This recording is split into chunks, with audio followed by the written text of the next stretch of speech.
on Helene, people in Western North Carolina were drowning in their houses this weekend. Others were losing everything. President Biden was at his beach house, and Vice President Harris was hosting political fundraisers on the West Coast. Is there a reason that they could not be here?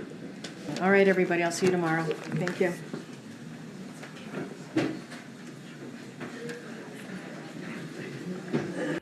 Karine Jean-Pierre, the liar-in-chief at the White House.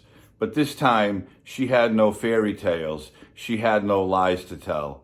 She basically walked away from the podium when Peter Doocy called her out, asking her why the president was at his beach house and Kamala Harris was raising money on the West Coast after Hurricane Helene hit.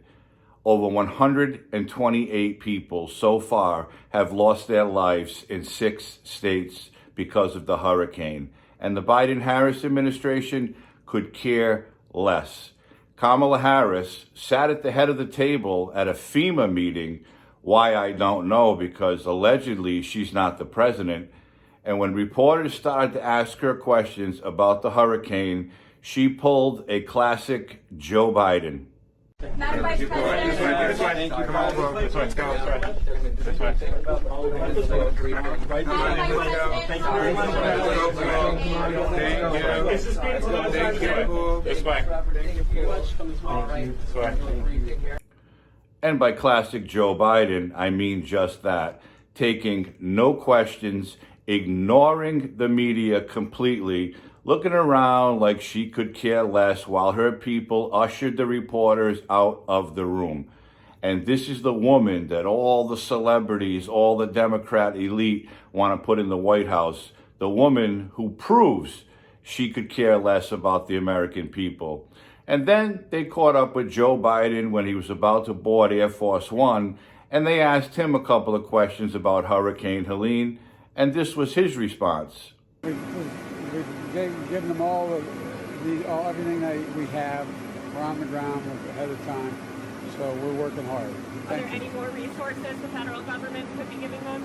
No, we've given them, we have pre-planned a significant amount of it, even though they didn't ask for it yet.